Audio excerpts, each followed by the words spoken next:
Jackson gave me the news of a planet far away. And Colonel O'Neill will assemble a team that will try to save the day. Dr. Sam has a master plan and a science attitude. And the job for Teal, he's part of the deal with his trusty go-out. It's just a regular day at Stargate Command, and it might be hard to understand. Chevron 1 encoded. Chevron 2 encoded. Chevron 3 encoded.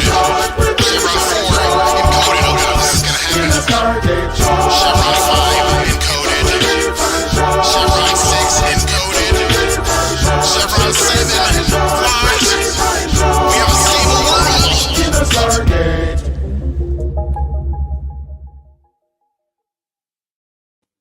Welcome back for a very shippy episode, which drink up because for the next 2 seasons we're getting crumbs, so we got to enjoy this. I can only think of like 2 episodes that are like there's some good stuff in 6. Three maybe off the top 5 of my head. It's crumbs. Desperate Measures is 5. Okay. Desperate Measures. But no, there's someone during the Jonas season. There's some stuff. When Sam's all sweaty. Metamorphosis. Yeah. Oh, focus. Yeah. Focus. I mean, it is a crumb. It is a crumb, but I will take it. Crumbs. It's a crumb. So yeah, this is the last big one until season 7, guys. Paradise We gotta Lost. lock in. That's a good one. All right. I'm Should we just introduce ourselves? I think Sure. we forgot. Right, Sarah. I'm your co-founder, Christina. I'm your co-fry Wells. And we are here to talk about season 4, episode 20, which is Entity, a classic season 4 banger. We're getting ready to close out season 4. Yep. So We're getting we've there. made it to the end almost. But before we get into our episode review and walkthrough, let's jump in the fry box. Let's do it. Short, 'cause we're 3 fries short. Well, as I Cool. have bequeathed to you the fry box management. It's That's, all you, it pal. falls under, This it is falls Wells' under fry box. management, which is my thing. Yes, so Fry it's fine. management. Fry manager.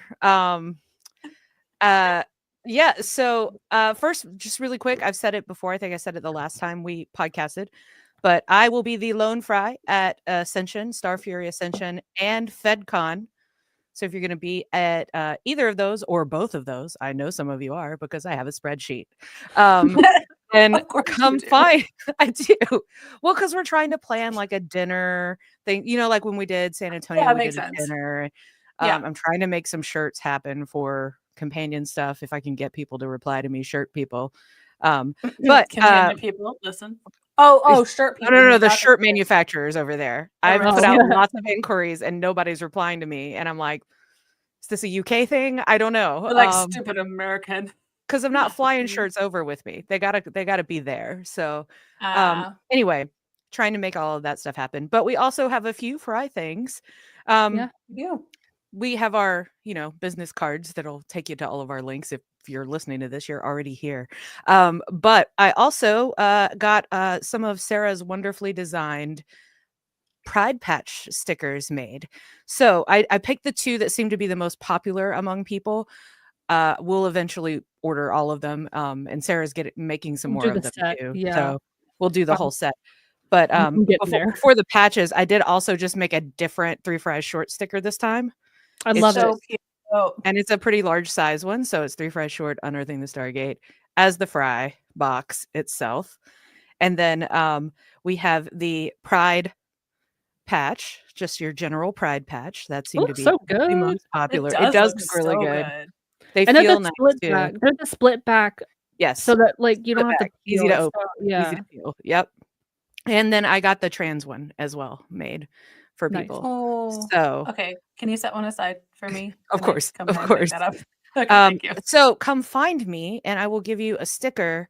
And at least one of the days I should be very easy to find because I wanted to be a walking billboard and ordered myself this giant The fries are tie-dye so big. fried short shirt.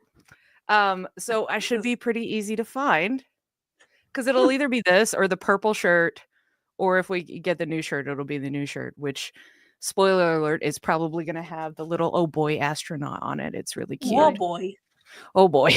Whoa boy. But yeah, so come and find me if you want some stickers, and also just come to say hi anyway, because I like saying hi to all of you people all around everywhere. So that's that part of the fry box. I need to chuck this shirt somewhere. There we go.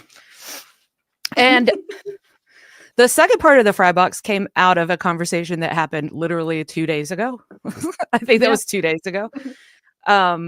Talking about anytime I'm in a Facebook group, a Stargate Facebook group, and anytime anybody posts anything about Amanda Tapping, somebody inevitably, and usually multiple people, start talking about Sanctuary and Helen Magnus. So I proposed to the group that maybe we start doing some interludes and we start covering as Three Fry Short. So on this same channel, start covering Sanctuary. And Sarah has never seen a single episode of Sanctuary and has no idea anything about it at all. Don't spoil me. I'm trying. Listen, No. I normally I don't care about spoilers, and I'm like, I don't care. Tell me. I want to know. I'll be watching a movie, and I'm like, I just want to know. I don't even care anymore. Like, but I'm doing my best to not spoil this. And Yep. the last time I did it, it paid off when I was reading a book. I'm one of those psychos that looks at the last chapter first. Yep. Sorry if that offends people, but I held out and it was worth it. So that's what I'm trying to do with Sanctuary. I don't want to be spoiled. So yeah. I'm excited to watch along with you as a first time viewer, Yeah. as somebody who watched it from the pilot, actually in web series form, into the show when it was airing.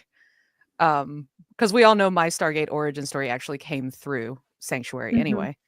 So I'm really excited to do it. I think there is a gap in the fandom. People still talk about 100%. Sanctuary, but nobody talks about Sanctuary. So we're going to try to provide that for you. Fill that need. Mhm. If you build it, they will come. And since it's Amanda and literally every guest star from Stargate you can imagine, Yeah. Gary Jones, I Cool. just saw the one with had Colin Cunningham in it, Shanks. I all of still think them.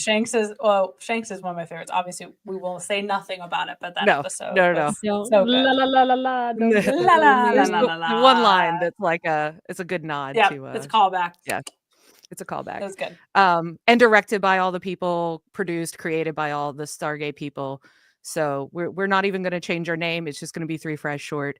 We're thinking one out of every 4 or 5 episodes, we'll cover a Sanctuary episode just to mix things up a bit. And that keeps us in Stargate longer too, honestly. So we're not in a rush to get through, because why would we be? Hell no. No, there's no rush. So No. I'm excited because I often will drop some Sanctuary stuff, non-spoiler, to the other 2 fries, and I'm like, I'm so excited to be able to share it with Sarah, basically. Yeah. Yeah, Where it's is gonna it be good. streaming for the folks in the comments watching right now who would want to watch along I will with get us? I will get a list together. I own it on my Apple thing, so I haven't streamed it in a long time. I think I watched it on Freeview a while ago, but yeah, that'd be interesting to figure out where we Nova could says watch it's it. free on Tubi in America. Okay, excellent. Oh, yeah, maybe that's where it is. Selfishly, I'm extremely excited because I know we historically had talked about our next kind of segue being Golden Girls, but to Wells's point about us being able to do it on this channel, keeping it on brand, I'm excited because Sanctuary being kind of our first dip into another one is a much easier step for us because Golden Girls down the pipeline will be a whole different experience. So I'm excited for this for us as we kind of branch into that space and explore the fandom, because to your point, when you listen and there's that gap and that need, you got to meet people where they're at, and that's an opportunity. That's what makes it successful is to fill that spot. So I'm excited for it. Yeah, I think it's going to be great. I was talking a lot to Sarah about the time that it came out. was this Mhm. shift in how people were consuming media. And there's a whole added level that's going to be really fun to talk about the height of YouTube leading to all these web series, leading to online content, leading to how they Mhm. marketed shows. It just all changed. And I'm pretty sure I can find most of that like history as we go along, because I think that's a whole other part to enjoy when you're watching Sanctuary, because of when it was coming out. And it was like Mhm. what did I say, 2009. Mhm. Netflix started 2008. Netflix started showing House of Cards after that. Mhm. All these web series were happening before that. Um, so it's just a really, if you're interested in like history of media sort of thing, I think it's a really interesting little period to talk about. I sent Sarah one funny outtake thing that Sci-Fi put up, when it was airing, and it was super cute. Yeah, But there's a lot of those out there, so I'll try to share them as we go through everything as well. I'm Yeah. ready. I'm down.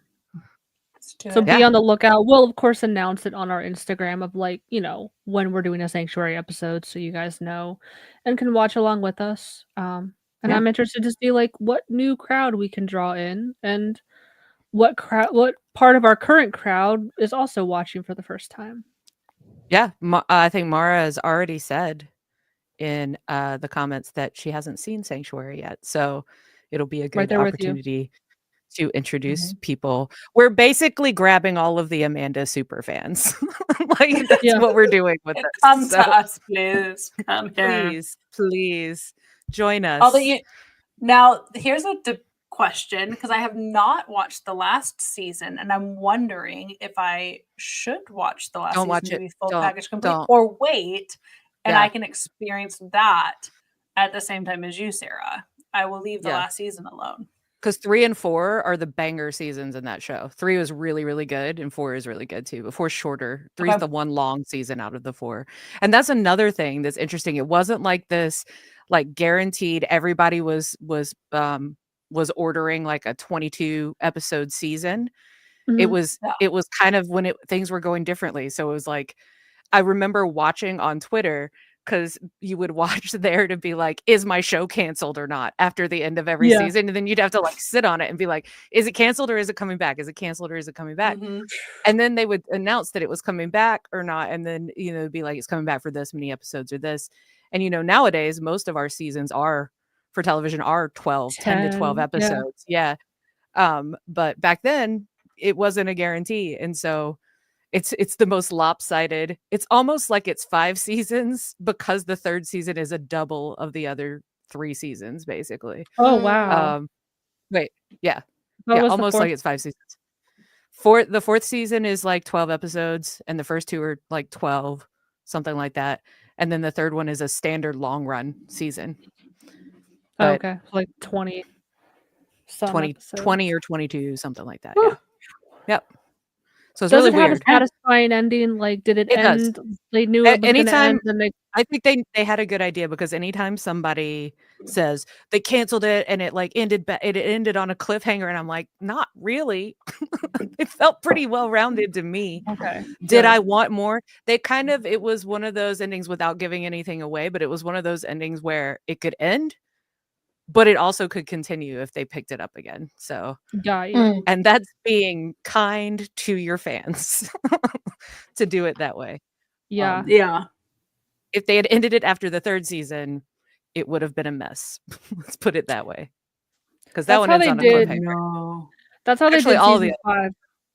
Yeah. Yeah. That's how they did season 5 of Supernatural. They made some changes after they realized, like, they were becoming back, but that season 5 finale could have been the series finale, and in my Yeah. opinion, should have been.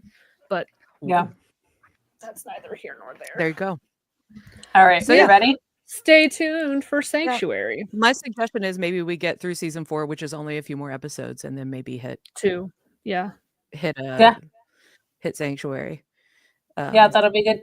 That'll be good timing, because we'll need a little bit of a pause. You'll be traveling, and then that'll be Yeah, good we timing. might can squeeze one more before I travel. But Yeah. yeah. Cool. All right. So, Perfect. Again, we're talking about season 4, episode 20, which is Entity. What are our overall thoughts on this episode?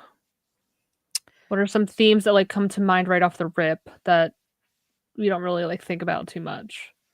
I really love, I mean, and we'll talk to it, and Christina probably wants to speak to it too. But I think outside of the Sam centric episode, I really love Daniel's whole talk with O'Neill and Teal'c. Yes. I love that moment so Yeah. much. Yeah. Yeah. He was the hero in this episode. I can't even be a hater. I don't even want to be. Like, I'm like, okay, There's no reason finally to he be. redeemed himself. He redeemed himself. And it's like, okay, fucking finally. Like, this is the It Daniel that wasn't- I love. Yeah. Well, and Like- this is where this is the Daniel. This is the version of Daniel that I always start to love. That as it gets to Yeah. this and then later, and then he goes through his like, his moments. But Yeah. this was a good one. But I want to get through it and then more talk about that at the end. But Yeah. Because it's a Sam centric episode, but Daniel is the hero in my mind. Like, Mhm. Well, He's- Sam's I think- Sam's in danger. Sam Yeah. can't fix it. so Sam has to she's- get saved. I would say what I appreciate is the delicacy with how they approached helping in this time of need. But yeah, we'll talk about it at the end. Yeah, I there's would. there's a lot of tender moments that happen between Frasier and Jack and Yeah. They get a lot and of Jack. mileage out of that soundtrack. They do. They get a lot. They do. They got it cranked. Yeah. Which I have questions about some of those interactions, medically speaking. But we'll get to that. Yeah. I want to give Probably my subtitle should have been suspend your medical disbelief. That's probably what my Yeah. subtitle should say. Well, I think I'm right, but I don't know, and I didn't look it up because I wanted to get it straight from like the source being you. Mhm. But I think I don't I'm know right. neuroscience, Sarah. No. God It's damn it, Wells. it's something you would probably have a lot of experience with this, or like some kind of firsthand experience. Oh, okay. I would say, as far as Amanda's acting in this episode goes, it's phenomenal. Her face, the amount of not blinking she does. Did you see that comment on our on our Instagram? if you Someone made a said- drinking game about with take a drink every time Amanda blinks, you would not get drunk. No, and even So though like quiet. she's completely nonverbal for half of the episode and using the speech synthesizer, even the way she walks when she like jumps out of the bed and she's like, it's like Terminator style. Like it's incredible that it's all just through how she is This- Hmm? this- like this holding is- her body and like This is moving another her body. reason, Sarah, why I'm so excited for you to watch Sanctuary. I know. It's a different Amanda. Completely So different different. character, completely different. Mhm. Yeah. Yeah.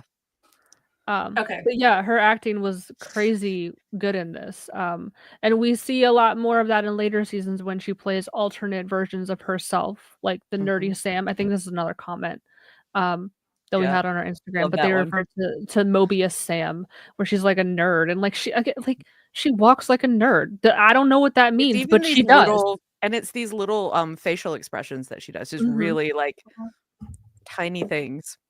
Yeah. So kudos to Amanda in this episode for sure. Yeah. Is there anything else we want to like maybe put a pin in or highlight before we get into it? No, I'm ready No. to dive in. I'm ready to go. All right. So our episode opens with the SGC sending a map through the gate to a planet that they got from the ancient repository. So amnesia check. Jack stuck his head in the glowy hole, ancient knowledge. This is where he downloaded a bunch of all these extra Stargates into the computer system. You just say glowy hole? Yep. It's one letter off, buddy. You're welcome. Into Um, the glory hole. Yeah. I love it. So close. So Um, close. I'm so sorry. I'm such a child. Continue. I'm so sorry. So the map reaches the planet. Daniel notes that nothing there resembles the ancients, architecture, writings, technology, anything. It looks like an old video game when you're looking at the screen. That's what it looks like.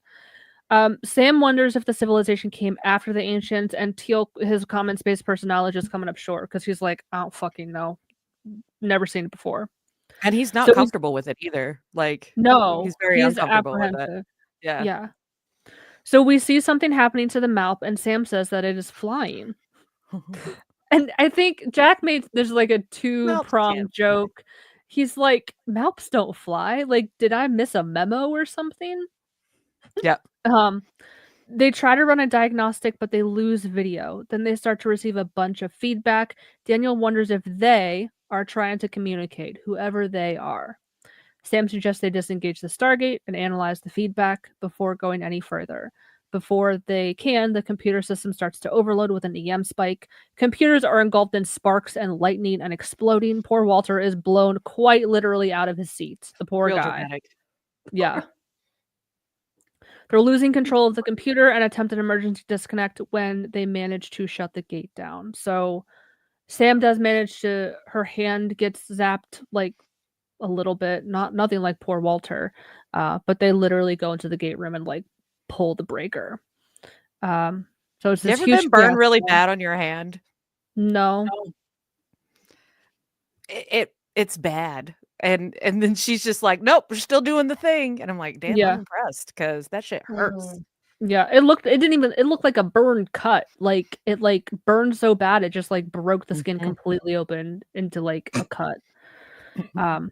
So it was this huge fiasco. What are we laughing at now? What did I Nothing. Comments check. We'll tell you on the Okay. comments check. Yeah, we'll comment I'm check at the sorry. end. Are they still having fun with glowy hole? Yes, Yeah. they are. Yes, they are. Great. So we have our opening credits. There's this huge fiasco. Explosions, lightning. In the aftermath, they carry poor Walter off on a gurney. He's got first Poor and second Walter. degree burns. Yeah. Sam and Daniel are assessing the damage. The control room is completely fried. Like there's like soot from like it's jacked. Like they've got no power. It's fried. They're completely offline, including the iris, this is like a big thing because if they get an incoming wormhole, can they still get one without power though? I don't know. Yeah. I don't know how that I works. think they Okay. can. So they need to get their shit back up and running because they need the iris so they can close the door, so to speak. But Janet orders Sam to get the burn on her hand treated at first, and the remaining 3 members of SG-1 get checked out too. So we have this bit of dialogue where Frasier's basically like stomping, putting her foot down. She wants to make sure that the other members weren't affected either because there was a lot of stuff going on. Make sure, And Jack says, who put her in charge? Hammond says, the U.S. Air Force. This is where he's like, I'm not getting my memos. Like, what the fuck? But this is also the Napoleonic warmonger in her coming out. Yep. Being able to medical accuracy good. check. Medical Yes. accuracy check. The way Frasier takes her gloves off. Oh, Mm-hmm. elaborate. Well, What do you when mean? you have your glove stuck on your hands, right?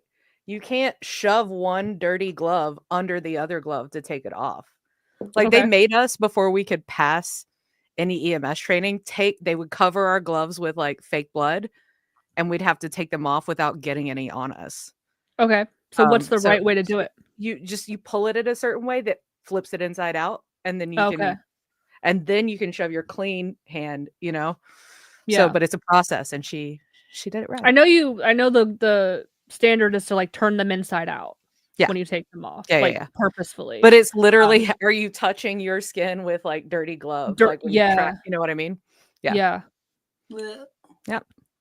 I checked it the last time I watched this episode. I was like, no, she did it right. She did. Okay. Yeah. So good job, Terrell. Love you, girl. Mhm. Love it. Janet fixes Sam up and considers her and Walter pretty lucky, judging by the control room. Sam still wishes she knew exactly what happened and why. Sam leaves and Teal comes in for his exam. The camera pans off to a computer monitor, and we see medical records like of x-rays and files and stuff just like popping up all over the place, as if someone is reading through them. Eerie music plays in the background. Yeah.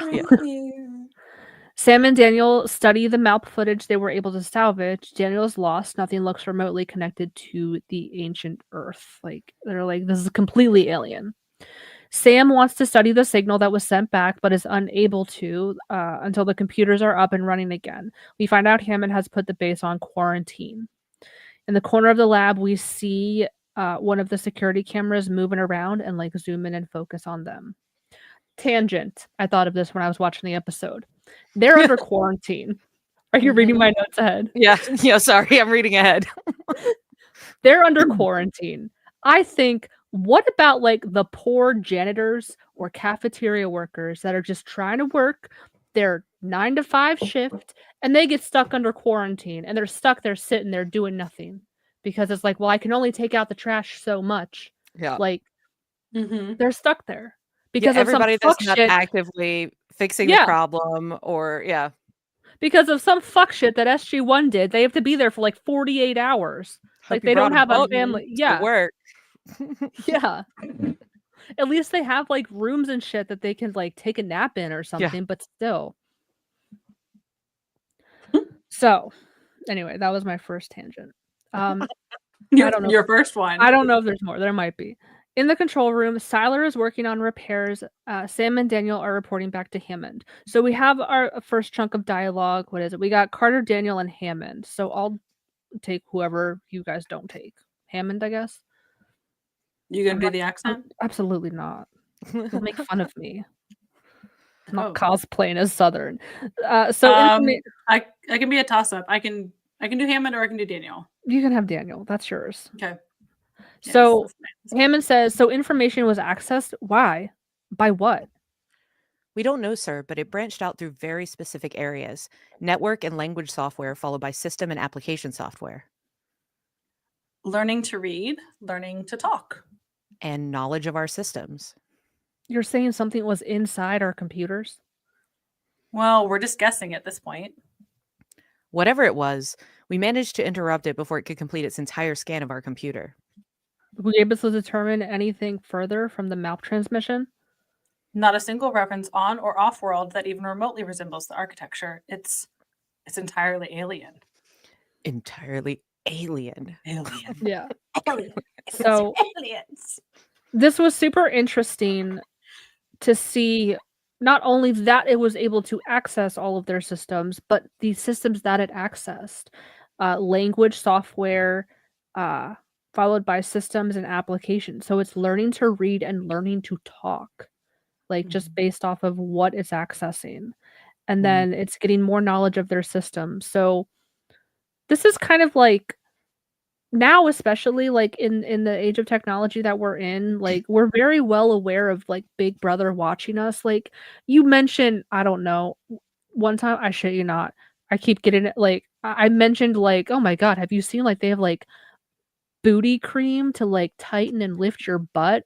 And it's all like snake oil and stuff. But then I'm getting ads for butt cream now to like lift my booty cheeks and exfoliate them. All because And like now I mentioned it. everyone listening is too. You're welcome. Exfoliate your booties. But, like Get that's the those thing, like, booties clean. like we're so used to the like the Big Brother of technology, or like always being on a security camera somewhere, or like everyone has Ring doorbells now. Like we're so used to it. So back in this time, like this is kind of more of a scary concept to be like, oh my god, like We're they can still access all this. are we pre 9/11 still? It's getting close. I think Get so. close. I don't think it either. I don't think it happened during the run of season 4. I could be wrong. I think it's during season 5 or like in the interim. We'll figure it out later. I But do want to pre-apologize for our listeners who are probably going to get booty cream ads and references to things around the glory hole. So this is going to be a I very didn't say glory hole. friendly- That was all you. You can't pin that on me. forewarning everybody. Entity aired on February 9th, 2001. So we're getting real Yeah. close. Yeah, Real I don't close. think it happened until season 5. Yeah. So, as they have this conversation, we see a camera in the corner focus on them and zoom in. Hammond says he's maintaining DEFCON 2 and keeping the mountain locked down until you can tell me with confidence there will be no further repercussions. So the janitors and cafeteria workers are still fucking stuck. Boo. In the Malp room, we see the Malp move on its own. So it's like an arm of the map moving while eerie music plays in the background. Mm-hmm. In the briefing room, we get a plot dump. It's Carter. Plot dump. Yeah, and it's like pretty much everyone except for Jack. Carter, Teal'c, Daniel, Hammond, Fraser. Carter and Fraser have a lot. I'll take Carter. I could do Daniel Hammy. Okay, I'll do Teal'c and Fraser. Yeah, that Okay. works. Oh, it's me. Oh, sorry. Yeah. My bad. We do know that before we were able to cut it off, a structured EM wave managed to navigate over half of our computer system. For what reason? The point is, we don't know what would have happened if we hadn't interrupted it. Hammond says it did an awful lot of damage. Perhaps that was the intention. Or maybe it was intended to have been passive, but just so advanced that it overwhelmed our systems. We really have no way of knowing. And then Fraser says, "What is this?" Those are the high-frequency oscillations we received. They're time magnified and scaled for detail. And then she says, "It looks like a high amplitude tracings of an EEG." Like a brainwave? Yeah. So there's some questions here that are kind of posed that I thought were pretty interesting of like how this electronic being like invaded their computers. And Teal'c is saying, well, what if the intention was to cause damage? Like he's thinking this is an attack. But then Sam is thinking, well, what if it wasn't? What if it was just like too advanced and like our shitty 90s Earth computers couldn't fucking handle it? Like there's two possibilities here. And then Fraser is looking at some of these charts and graphs and shit, and she sees this wave, which this is where you have to suspend your medical disbelief, where she's like, this looks like the brain waves on an EEG monitor. So we're like, okay, this thing is learning to read and write based, it's like Ultron when he like Googles something for 5 seconds and he's like, oh my God, this place. But it's learning to read and write. It's navigating the system. It's large enough to either like blow stuff up because like it can't, like your systems can't handle it, or it's like malicious, or both. It's big and malicious. Who knows?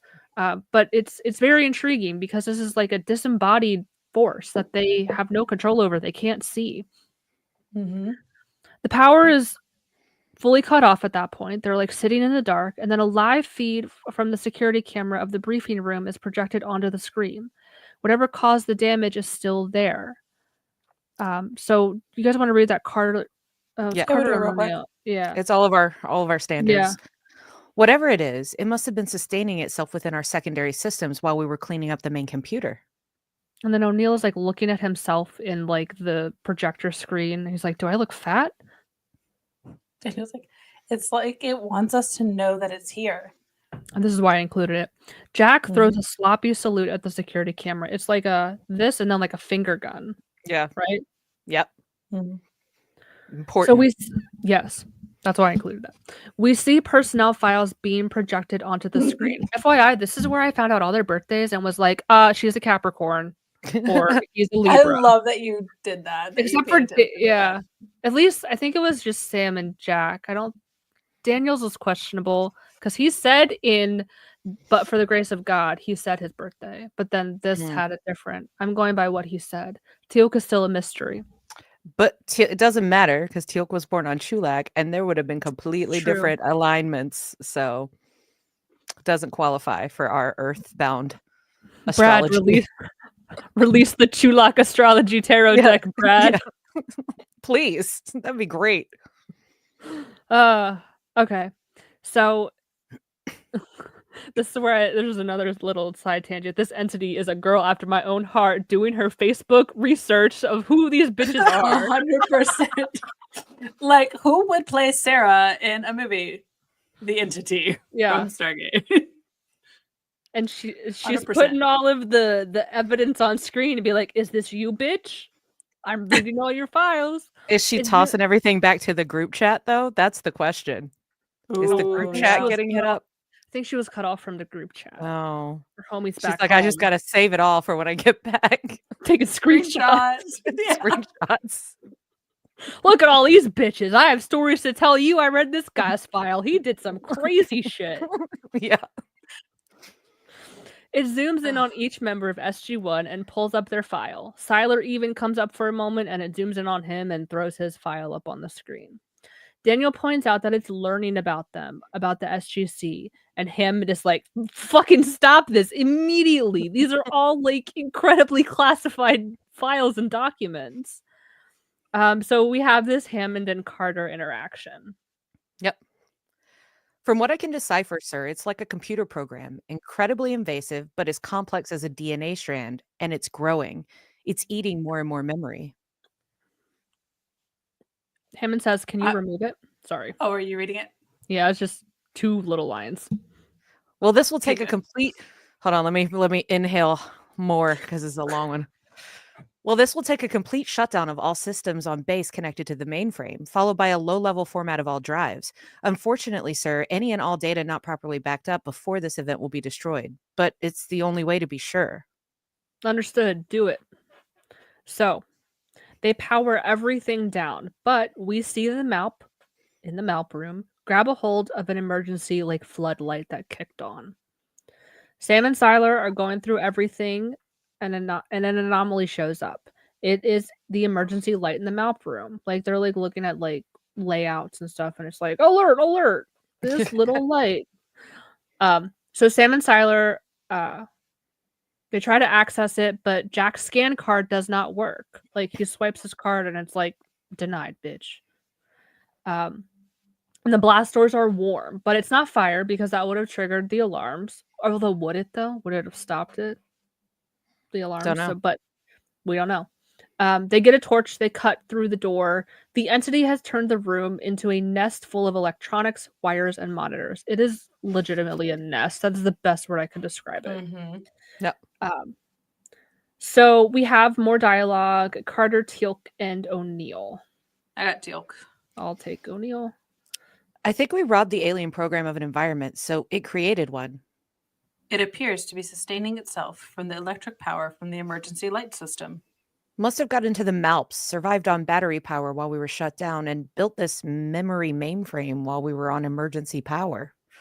Memory mainframe? I know for a fact we wiped out a ton of it. This program must use incredible compression. It must be able to reproduce itself from a fraction of its original size. And now it's expanding into whatever available memory it can find. Jack orders some explosives, but Daniel and Sam question it. Sam says there's no way it could reinfect the base. It's completely isolated where it's at. And Daniel points out that it's obviously fighting to survive. And Jack counters with, so do bacteria. One of the screens, we see Sam's file pop up. It's trying to communicate. So do back to... Oh. Yeah. It worked. He had us there in the first part, but he lost us. So we have dialogue. It's Carter, and then like another chunk right after that. Carter, Hammond. It's mostly Carter. There's some more. It keeps cut. There's Carter's got to get all her techno babble in the first half of this episode. Yeah. Sir, I agree with Daniel. This is a life form, obviously intelligent. Now we have been in this exact same position as this alien entity, I don't know how many times, on another planet, cut off from our world, trying to stay alive. It's surviving on an emergency circuit, which is battery powered, so it's isolated from the rest of the base. We can kill it just by severing that connection. Hammond How says, do you intend? Oh, I thought no, it was Hammond. there's a Daniel at the end. Oh, go ahead. Okay. No, you can go. It's fine. I'll do Daniel. Hammond says, how do you intend to proceed? Well, sir, it's provided an interface. I'd like to at least make contact with it. If anything goes wrong, we cut the power. Very well. So Sam approaches the keyboard monitor.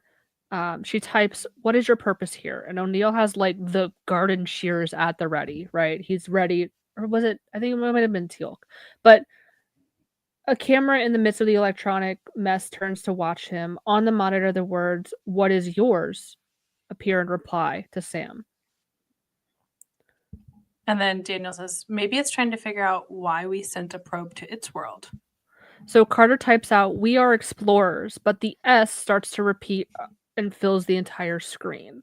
So she's just staring at the screen, trembling, like her hands are shaking, and electricity is flowing from the keyboard over her hands. Jack cuts the power supply and everything goes black. Sam is taken to the infirmary, and just as they're about to use the paddles to shock her, again, suspend your medical disbelief. I don't know if this is accurate or not. Let's pretend it is. They detect a normal sinus rhythm. On the monitor, again, this sounds fake as fuck, and I know absolutely nothing about medical degree or medical stuff, but on the monitor, Janet sees readings matching those that infected the computer in the first place. It's inside of her. So she's like, we can see Sam's brainwave here, but then the other thing's brainwave here. And I'm like, you really have a dual brainwave screen on your whatever the fuck machine? Right. Okay. Sure. So this is kind of like after this, they're kind of like in this observation room. Jack is like standing guard over her, watching her, while Janet and Hammond are talking about like what's going on. Janet says that the human brain is capable of storing terabytes of information, and Sam said that the entity was looking for more memory so it could grow and expand.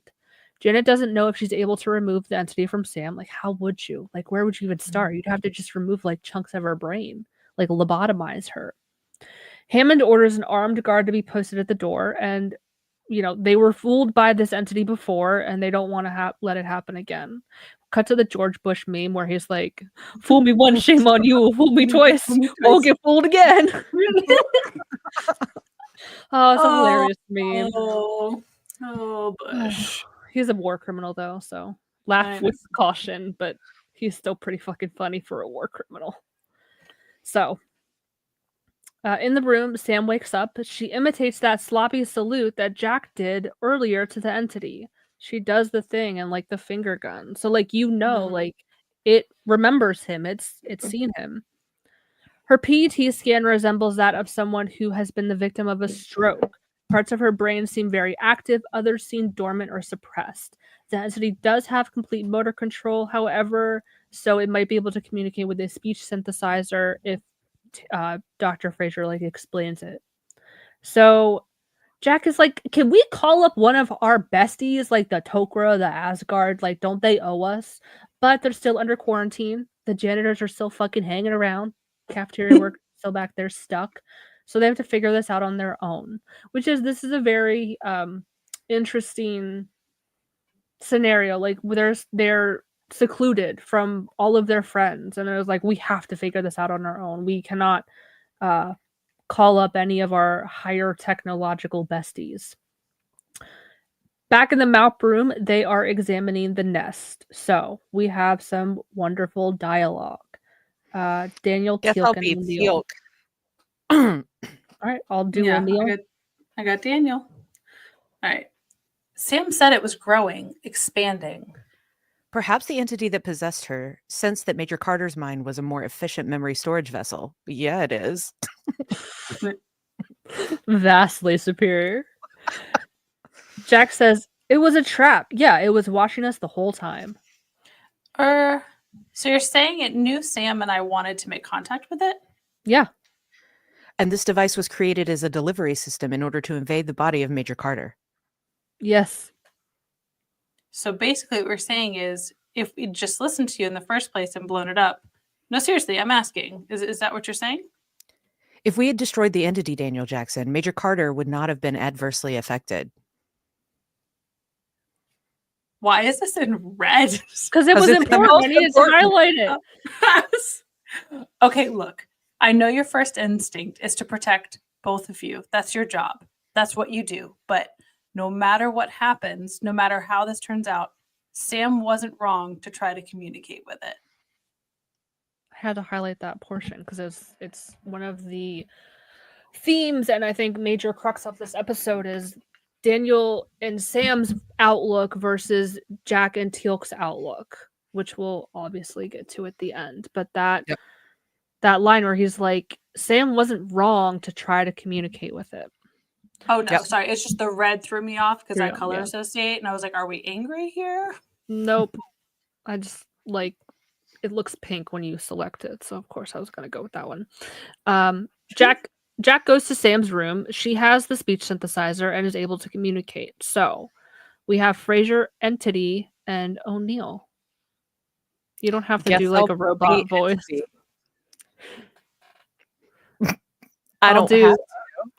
I'll do O'Neill.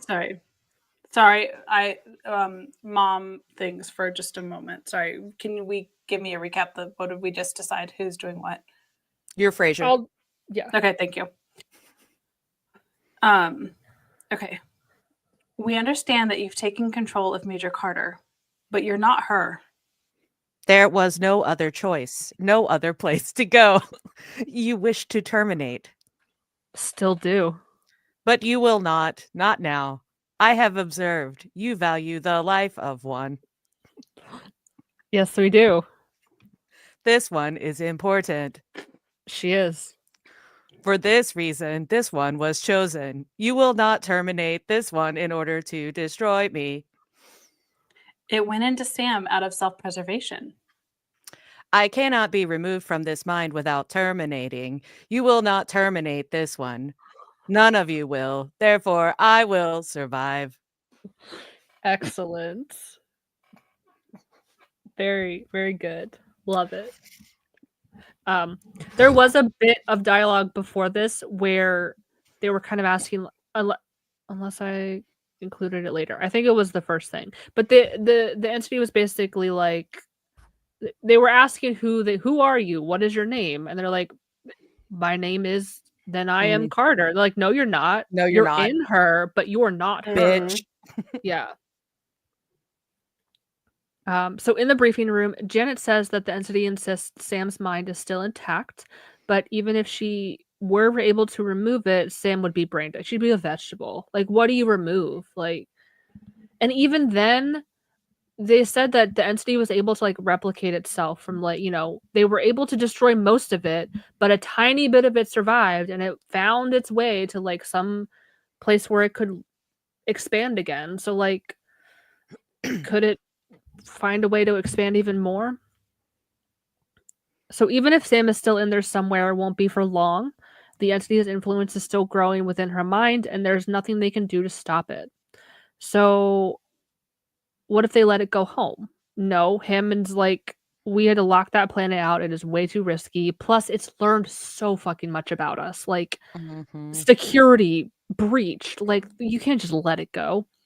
So Daniel offers to talk to it to see what more he can find out and convince it to leave willingly.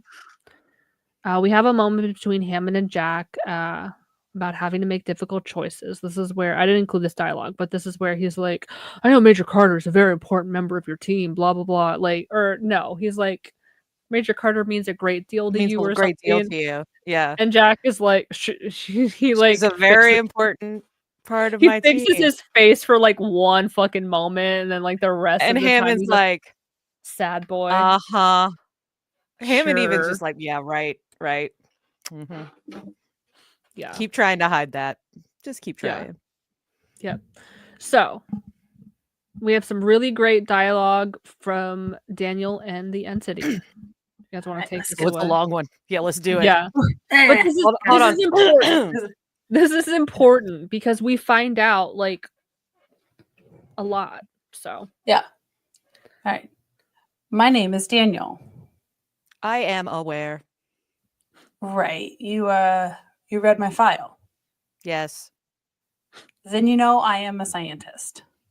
Yes. You have determined I cannot be extracted. Yes. I will now offer information in exchange for continued survival. We don't want your information. We want Sam. Leaving this mind would cause termination. You left that thing you constructed in the Malp room. Go back. I have already grown beyond its capacity. Why did you do this? Why did you come here in the first place? You attacked. No, we sent a probe. Yes. It's something we do to determine whether or not a place is safe for humans. Radio energy was emitted from your probe. Contagion. Much damage was caused within. Within what? Within us. It spread before we understood it was poison. You're saying your world was damaged by the radio waves from one probe? Yes, We didn't mean to hurt you. It was a misunderstanding. yet it is done. So you came here to what? Preserve. Preserve your world? Yes, How? by destroying you. Well, that's not going to happen. Transmission was interrupted. If I had been able to complete transmission, you would have been destroyed. My world would have been preserved. Well, in a way, you succeeded. We won't go back there. You can repair the damage we did, and we won't send any more probes through. Yes, we will. Jack, We'll send dozens of them, one after another. I don't care what it does. No, Leave her now. you won't. You read my file. Think again. I must preserve. Fine. Stick to your guns then. Jack, Daniel, we're going to do this my way. You can't. General? you're damned right we can. No, please. Leave her. I must preserve. If you want to preserve your world, leave Major Carter right now. So there's a lot in here. But Yep. the most interesting part, I think, was that the Malp emitted radio waves that were poison to these these beings, these electronic EM energy beings, and it was killing them. So that's why this entity, it was able to travel through an outgoing wormhole, like in reverse. Remember, like it was outgoing from our end. Nothing should be able to travel through from the other world, but it was able to. So it came to destroy Earth for harming its planet. And Daniel's like, hey, don't worry. Like, we're not gonna go back. Like, it's fine. Like, you succeeded. We're not gonna go back. But then Jack uses that as leverage to be like, yes, we fucking will. We're gonna send a whole fleet of Malps to fuck your shit up even more unless you give us our Carter Yeah. back. This is when she gets all shaking Yeah. before she rips all the She electrodes rips off. everything off and then she Terminator walks Yeah. down the corridors. So that's the next. So two SF stop her, like she rips all of her shit off. She turns back as O'Neill, Daniel, Hammond, and Teal'c round the corner. The Carter entity raise her arms, and spikes of energy go through from her hands through to the ceiling.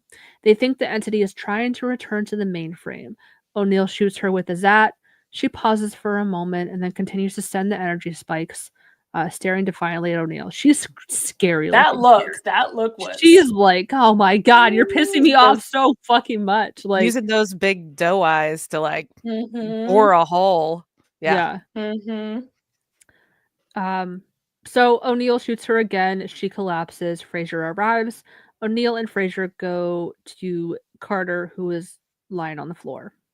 Back in the infirmary, Sam is on a ventilator and Jack is sitting by her bed. She is brain dead.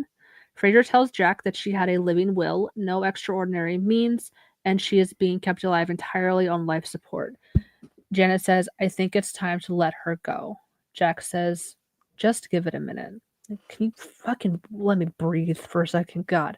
Okay, here's the question, Wells. If somebody has a living will and Janet is aware of that, Jack is aware of that, would they even have put her on a ventilator in the first place?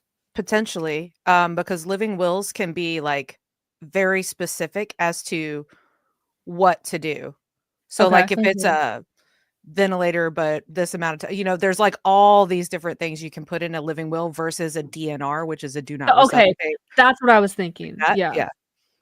Because the DNR is if she had a DNR and she's in the hallway dead, they You wouldn't even touch her. do CPR, yeah. But that would no healthy person, no doctor's gonna issue a DNR to a healthy person. Okay, so they that's won't for people who are at the end. Yeah. Okay, that was my question. Yeah. And I guess I was getting the two confused, the DNR versus a living. Yeah, living wills have more variety, more potential stipulations. Spice. Variety More is love. spice. Yeah. Because isn't it true if somebody has a DNR and like you resuscitate them, isn't that considered like assault? Like you could be in trouble for that for like Yeah, but ignoring there's all that. this stuff that like a DNR has to be placed in plain sight. Okay. Like you can't just somebody can't just say they have a DNR. So like a lot of elderly people that live at home that have DNRs usually put it like a magnet on their fridge or something. Okay. Because when we would go into a house for a cardiac arrest and it's an older person, Mhm. you still have to start. You're going to start Yeah. CPR immediately. Yeah. So if you got that person back before you found the DNR, then like Whoops. there's no way you get in trouble. There's nothing you could have done about it because what are you going to not do CPR? You know. Do they So make like the medical alert bracelets for like it's DNRs? not valid though. You have to Oh, have the piece of paper. Yeah. wow. If they have a bracelet, that could Well, then lead you to be like, let's go find it wherever it yeah. is. But you can't. There might be no. I don't think there's. There might be one specific one that's attached, but like nobody ever has it. Like literally nobody. Okay. So Okay. so that's why like even transporting nursing home patients, for instance, the paperwork from the nursing home has to include their original DNR. Because if between the nursing home and the hospital something happens, Yeah. we'd have to have it if we're not going to try to perform CPR. Yeah. Okay. Yeah. So like a living will could be like, bring me back, bitch. Do everything to bring me back. But if I'm a vegetable, I'm not here for it. Like, Correct. let me go. Correct. And that can also get into the territory of you may need time to figure out if they're a vegetable or, like Yeah. that's why like the ventilator itself wouldn't necessarily be because the ventilator is also used in other cases where you are going to be able to like, get the person out of it. So, Okay. Okay. That answers my question. yep. So I Daniel and could Teal. answer that one. Yes. Yeah.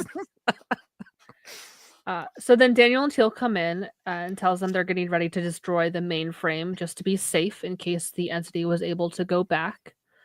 Walter is up and running again. He's getting the gate and computer systems up and running, and Siler is getting ready to blow the mainframe when it powers up again. So like they're getting ready to power up everything all simultaneously, and then the nest lights up again. The Malp room sets off an alarm. Jack, Teal'c, and Daniel go check it out. Jack is ready to blow it up again. He's like, I'm fucking done with this. Get the C4, like, blow this up. And we see the words appear on a monitor, and it says, I am here. And then the words begin to fill the screen. So we have this bit of dialogue. It's Daniel, Teal'c, and Jack. So we'll just Yep. I'll take be our Teal'c. roles. Yep. Look at this. The entity. No, it said it couldn't go back. It's Sam. Daniel, I shot her twice. After it transferred Sam's consciousness out of her body, you killed the entity after it put Sam into this thing. She's in here. Why? Why would it do that? You demanded it. You threatened to send an army of probes through to its homeworld. Saving Sam and allowing itself to be killed was the only way to preserve its homeworld. Which it would have been nice if it like communicated that. Like, okay, I'll put her back in this bitch, and then you just have to like kill me, and then like beep boop bop, like body swap. Okay, we're back. Like, fine. But it was just like it just like hopped out of the medical bay and was like, oh my god, fine. Here, And damn. thankfully, Like if you pay attention to the scene where Jack shoots her twice, it's on him when he shoots her the second time, but the static sound goes away right before he does. oh, so it finished. So yeah, she wasn't in like mid transfer. Like it Thank stops God. right before. Because like what would have been lost? Like she would have woke up and like not known what colors are. I don't fucking know. Yeah, Like who knows? have to relearn my shapes all over again or something. Like I don't like imagine what could have been lost. But again, thank fucking God for Daniel in this, because if he wasn't the one saying, "We pump the brakes," like stop obsessing about blowing shit up and like think for a second. Like thank God he was there. Oh my God. So Jack calls Hammond, who is already on his way, because he also sees the words, I am here, completely like filling up all of the screens in the control room. Our And it's girl is yellow, screaming. and Yeah. it's yellow instead of green. Yeah. Yeah, our girl is screaming. So Carter has been moved to the Malp room on her bed. The words "I am here" are still scrolling up the computer screens in the room. The EEG monitor has also been wheeled in. A nurse assisting Carter's breathing with a bag. Fraser, Hammond, Seiler, and Daniel are all present. Fucking Teresa popping up again. The EEG matches Sam, which again, don't know how they're getting these readings, don't know where they're pulling this information from. All Janet can do is provide a conduit so she can return to her body. Sketchy at Jumper best. cables. Pretty much. Oh no. It's jumper cables. Just like click. So Teal'c gets ready with the Zat because he's like, the SD has deceived us once before, bitch. Or not once, but multiple times. Thrice. Miami is Yeah. nice, so I'll say it thrice. There's a Golden Girl deep cut. Nice. Nice. Miami. Who the hell says thrice? So Fraser flicks a switch and Carter jerks with the electrical current. All of the computer screens go blank. Fraser disconnects Carter from the electronics, and we see she takes a breath. So we have this last bit of dialogue that closes us out. O'Neill says, "Hey Carter, where you been?" It's gone. Yes, it is. I was shouting for you to hear. We heard. And the janitors and cafeteria workers can all go home now. Fucking finally, man. Like, oh my god, the longest shift ever. This fuck shit's keeping me here. They're like the drama queens are at it again. God damn it. Can you imagine they clocking in? They're like, is SG1 here? Oh, thank God God. Oh. But they're off world. They could still fuck shit up. Oh. Yep. I don't feel like they're ever Yep. safe from SG1, whether they're there No. or gone. No. Just Or Yeah, even it's at always SG1's there. houses. Everything. Yep. yeah. They're never safe. They're just trying to like sling some hash in the cafeteria, blue jello, sweep some floors. Yep. I also wonder what it was like for Sam in the computer. Like what was that like? Were you just like in black? Have you seen the movie Hackers? I'm kidding. No. Have you seen the Hackers. episode of SpongeBob where Visualizations of like No. Have you seen the episode of SpongeBob where Squidward goes so far into the future that it's just like plain white? That's what I thought. And like I'll have to send you the clip and he like talks and like big speech bubbles appear. That's what I thought of. But again, like I just imagine her like in a void just like screaming and like maybe being able to see some stuff through the computer screens and like realizing where she is.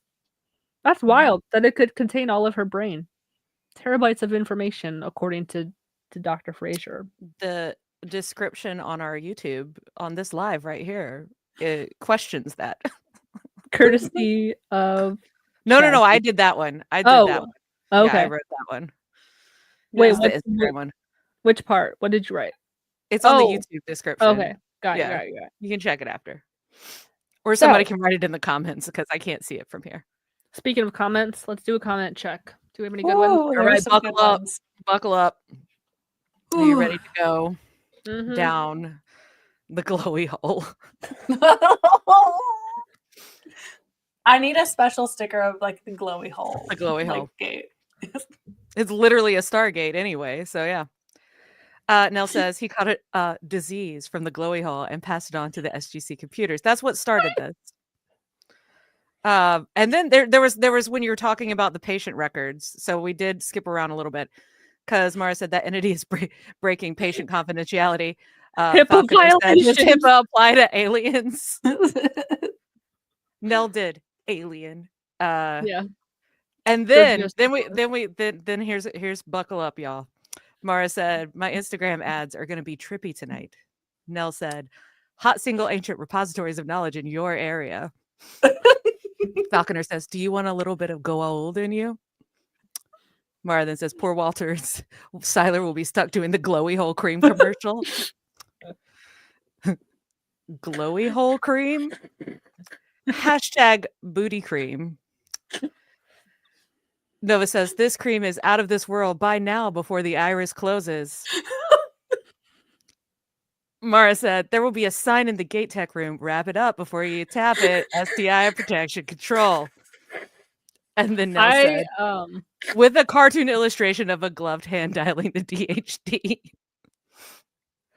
I expect to get screenshots of all the wacky ads that everyone's gonna get now, including the booty firming cream and all. And then we go into the nest for a minute. The MTV Welcome to My Nest. Yeah.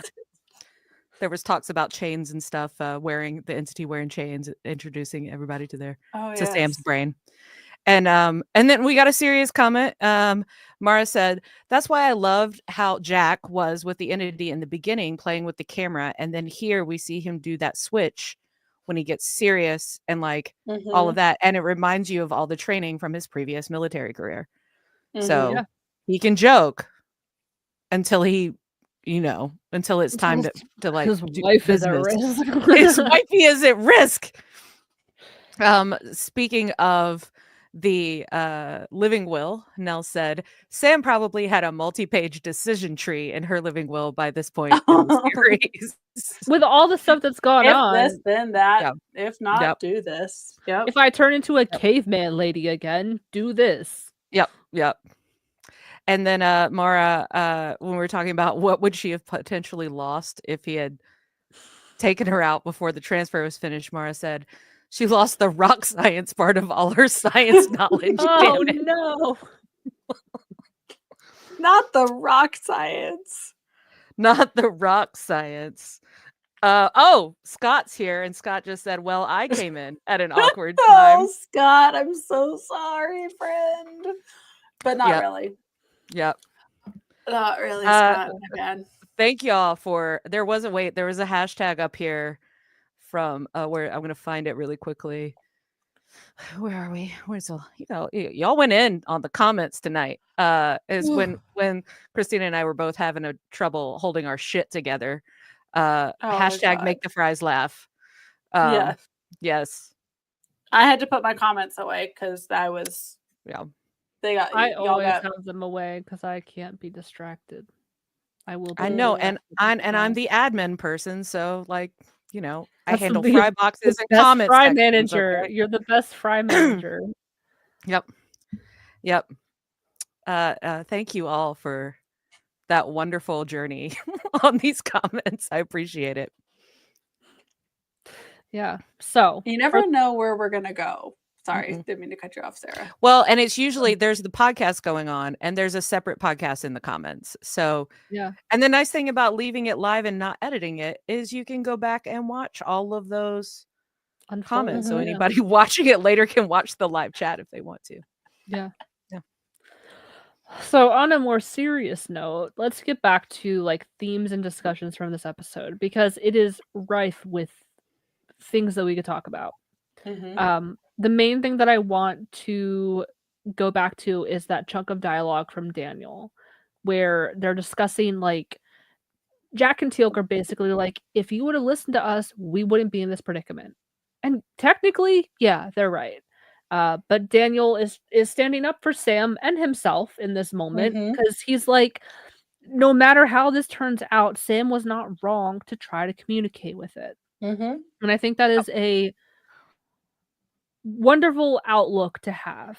And so this is kind of like what I wrote out because I said, yes, technically, if they had blown it up, they would not be in the situation. But if you applied this way of thinking to all aspects of your life, the whole just blow it up, you would never learn or grow and you'd always stay stagnant. There's always some inherent risk when we set out to learn or discover something, whether it risks our physical safety, like in this situation, or it risks our core values and beliefs. And like your world is rocked because like everything you thought you knew was wrong. And like you're just like your whole life view is in a state of upheaval because you discovered something new or you experienced something new. So I thought this whole dichotomy between the two halves of SG-1 was so important to touch on and how they're both right in their own sense, but too much of one thing is always going to be harmful. Well, Jack and Teal'c's angle, stance, if you will, at this point. Today I was thinking about it, and it really to me, it makes me think of like all this nationalist shit that's going on these days. It's like, I don't understand it. It could be a threat. Why would I even try to fucking talk to it? I'm just gonna attack, you know? Mhm. And that's very similar to like, let's put up these walls and not talk to people and not communicate, and protect ourselves and not give a shit about anybody else around us. Fuck you, get Um, mine. right. Like, That's kind of the vibe it gave me as I was thinking about it today, just because of current events and everything going on. And it's a very isolationist way of thinking too, you know? Granted, there were a lot of issues and a lot of hard things. Oh, she's Hi, getting baby girl. my cat is getting in the bread box. If she does the thing, she looks like a little loaf of bread baking. in the bread box That's why we call She's it so that. that has the font that is one of The my font that you hot hate. takes, Yep. my hot take font. Yep. But yeah, that's how I was thinking about it today in a kind of different way too, of just Yeah. thinking about it politics wise.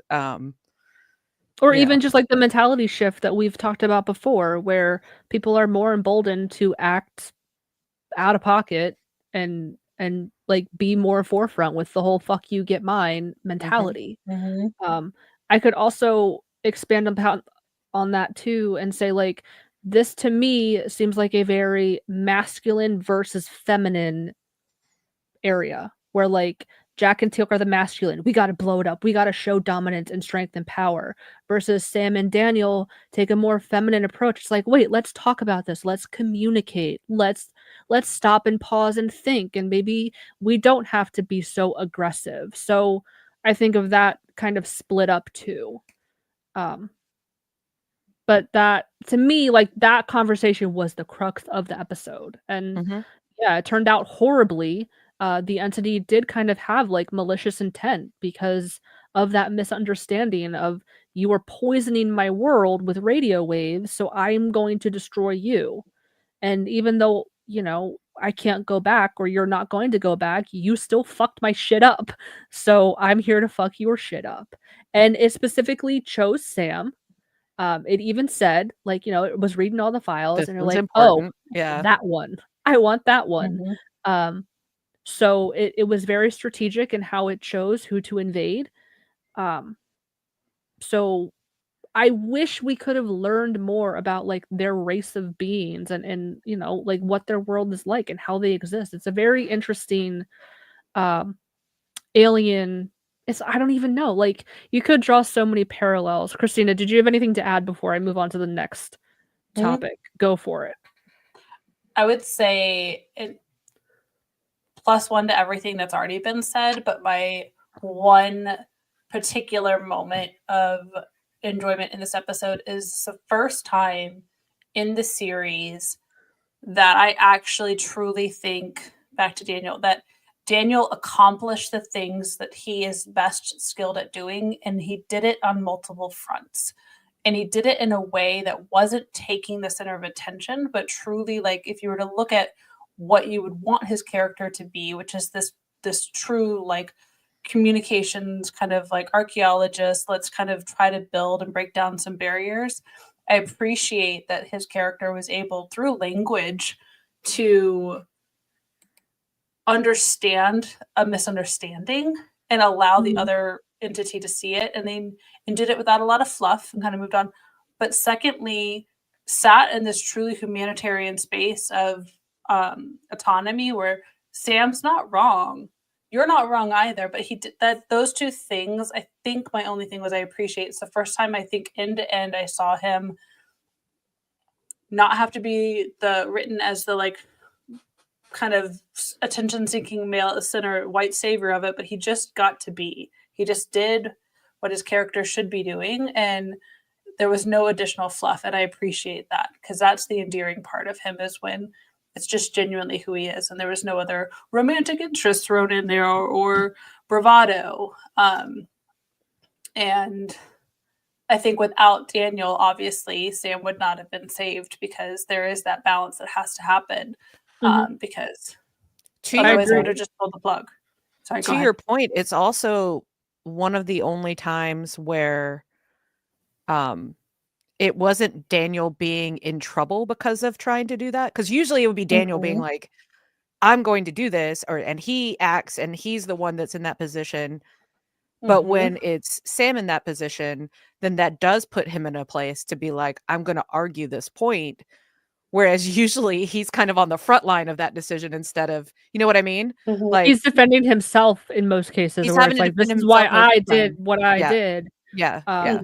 Versus like he's sticking up for Sam in this moment. And like that's why I'm like, thank fucking God. Like we see the Daniel that like we want to see instead of the whole like, oh, let's teach a white man a lesson in this whole episode or whatever. Or, like, you know. Yeah. But like he's advocating for her when she can't advocate for herself. Cause like not that Jack and Teal'c were like talking shit, where it's like, if you would have just fucking listened to me. I mean, they kind of were, but in not so many words. But again, But like that's their default. That's how Yeah. they act. I mean, I tend to go more on the Sam Daniel side, where it's like I get being cautious, like Jack and Teal'c, like to a point. Like you want to be safe, you don't want to just like trust people implicitly, and like you have to protect yourself. But if you take that too far, then that's where you stay stagnant. You don't learn anything new. You kind of like hole yourself off against the world and like stay very insular, and that's not good for anyone. So in No. my mind, with Sam and Daniel, like you can never learn too much, and that's their goal, is to learn as much as possible. You can never learn too much. You can do things very risky and put yourself at risk if you go about it the wrong way, but I don't think anyone was ever hurt or became a I don't know if I want to say that. I wanted to say it never became a worse person from learning. But you could argue that there a lot of people learned stuff and became worse people. But I don't think the pursuit of knowledge is bad. Yeah. I'm going to throw this comment up because it also applies to a thought I had. So talking about on the heels of Prodigy, you were talking about the male female dichotomy on the heels of Prodigy. The other thing about when we were talking about Prodigy, we talked about it's okay being part of a team to like be okay with being wrong, or like that's the whole point of working Yes. through that process. So it's the whole point of that being like, if everyone on this team went, let's blow it up, or everyone went, let's talk to it, then that would be a pretty weak team in comparison to what we have, which is people who have very different opinions, entertain them, try things. Sometimes it's wrong, sometimes it's not, but like, Right. so that kind of, that kind of double on the heels of maybe that's why I connect them. Maybe there are a lot of Yeah. similar, I don't know. Because I've always said I've like connected those in my brain. So Yeah. anyway. I was gonna say something, but now I forget. It's okay, Falconer. It's okay. It's heels. We understand. I lost it. Oh well. If it'll come back, it's meant to be. So something else that I noticed in this, because it's like this, we don't see like an alien at all. It is just this like unseen force. So you could really draw parallels to a lot of religious horror movies, like with demonic possession, or even like Ghost Story. She's got ghosts in her bones or whatever the fuck. Like when it's that's demonic kind of possessions, is also often they're in a bed. They're like stuck. They're bed bound. yeah. Like interesting. Like I can't Yeah. control the whole body, but Yeah. I can puke pea soup at you. Spin my head around. Spin my head around. Yeah. Yeah. But this also it just keeps coming up, but the idea of like bodily autonomy, and like I feel like this is a big trope in science fiction in many different varieties, because like you have franchises like Alien, which is, if you learn about it, it's like very centered on female experience, and it's an allegory for like rape and being impregnated against your will. And they even the shape of the alien is Mhm. phallic and like it's very much that, and intentionally so. So like you have the Alien franchise that goes into that. I've never watched this, but I'm aware of it. But like Invasion of the Body Snatchers, like Mhm.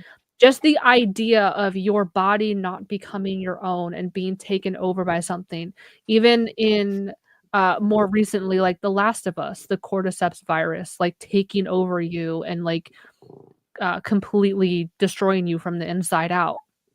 So this is a big trope that we see in many different forms. In It's this, the basis of Stargate. yeah, I mean, Like, to yeah, go the all ghoul, old, yeah. yeah, there Yeah. you go.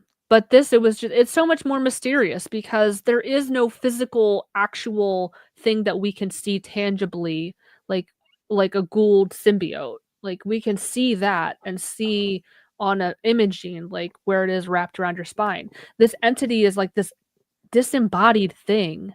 So that's why I think it's more akin to like a ghost or a demonic possession story. Mhm. Um, Thanks for the purring ASMR. yeah. Oh, there it is. Oh, It's cat o'clock in the podcast, y'all. yep. Mm-hmm. Another thing that we bring up, this is kind of like a revolving theme that we've had before, but like what constitute life, different forms of life, sentience and consciousness. Like, I mean, this thing was malicious. It was out to like get them. But had it been more friendly, like what would they do with it? Like how would it exist? Had it How would had it Jessica had a exist? corporeal body, would they have thought about it differently, you know? Yeah. Mm-hmm. Like, had it, because it was so alien, they're used Yeah. to dealing with other, actual humanoids, basically, Mhm. but, you know, Yeah. it's not like you can't say humanized, but they definitely it doesn't feel like anybody but basically Sam and Daniel were even willing to entertain that it was a life, you know? Yeah. And even now more so with AI becoming more commonplace, like people are talking to it. AI, I don't even want to bring it up, but like people are talking about having an AI girlfriend or an AI boyfriend, and like people, oh yeah, it's weird.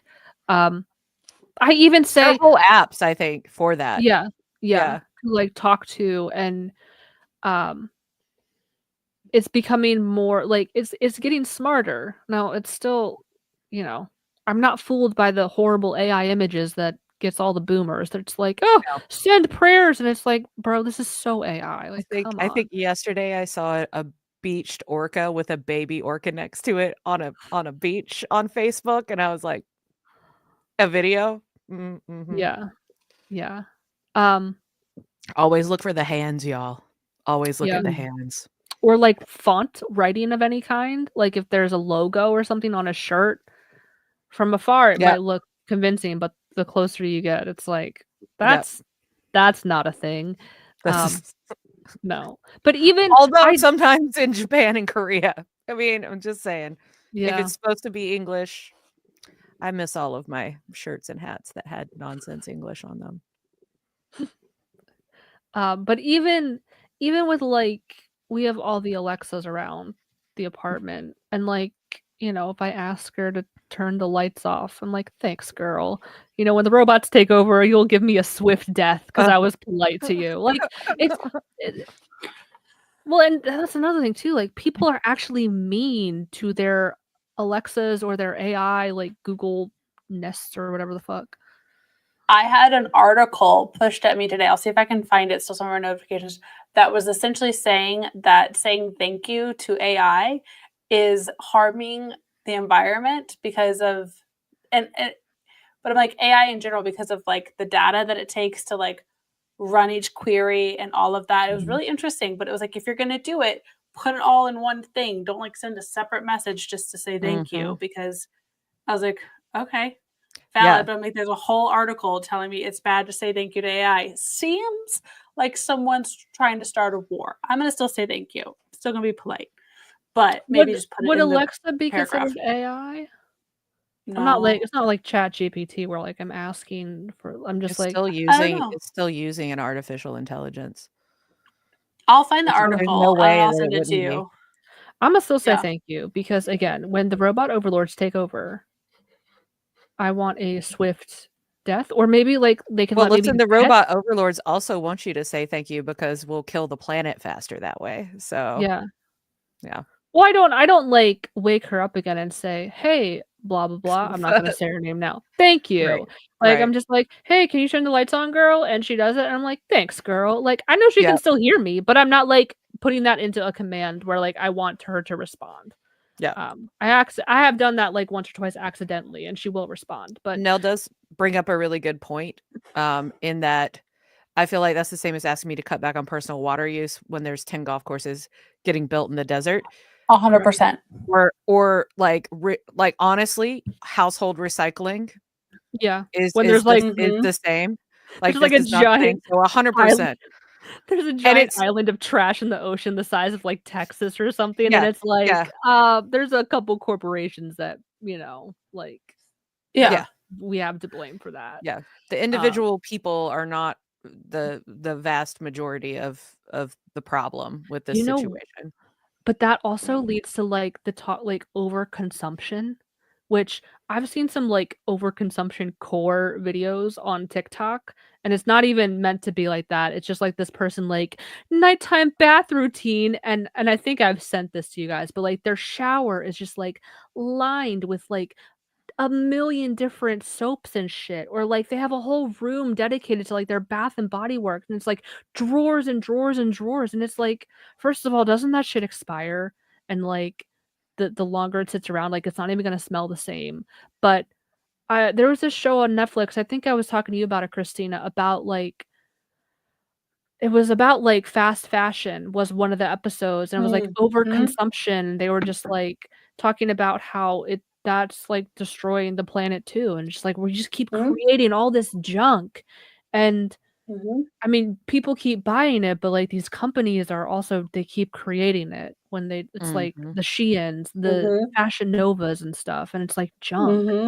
and then Yep. like, people wear Yeah. it one time, and then it ends up in a landfill, Yep. Yeah. but on the Alexa thing or, like, the Siri thing, horrifying fun fact for you, but if the AI has a female voice, it's more likely to be abused by the people using it and people saying horrible shit to it. So I'm extra nice to Alexa because she's a strong, Mhm. independent woman, and I'm not gonna be mean to her, like Do you I know know that a bunch of other people are. my SIRI, Mhm. because they're right there, I picked the very gender neutral sounding voice Mhm. Love because that. you can change them now. And I was like, that sounds I like a love trans that. voice. Yeah. Yeah. There's also probably I think there's some weird studies in there, but, like, they purposely make the default a female voice because, like, it's just so commonplace to It's order subservient female to people you. around. Yeah, Yeah. exactly. Mhm. Yeah. Oh, gross. Uh, Ooh. Okay. I but don't wanna get that's angry. all yeah, that's all I've got. Great episode. Yeah. Mhm. It was a Yeah. good I like it. episode. I do. I Alright. still like it. Yeah. I like it enough that I can imitate that exact robot voice pretty decently, I think. So The word, I feel Go ahead. termination was a good one, but termination. yeah, yeah. I You feel gotta like you like, need to close the iris this time, just saying, Wells, oh, because of that voice. okay. Yeah, I There's can no do other that. way. What do we got next up though? It's the Do we Tin Man know? return. Oh, nice. Duh. Double I Jeopardy like is what that it's one called? too. Yeah. Yeah. That was a good one. Nice. And then it's the old season finale, Yeah. I don't even remember the season finale. which is a TBD. two-parter. Yeah. So we Mhm. probably should do a beefy double one so we don't leave people on cliffhangers. We don't Yeah, do we that We to could do you, that. won't. y'all. We're not mean like that. No. Uh Okay, we'll schedule that. okay, hold on. I'm really good. Um I gotta get myself ready. Hold on, y'all. It's gonna Okay. happen. Uh let's see. You ready for this? Mhm. I'm not ready for this. Hold on.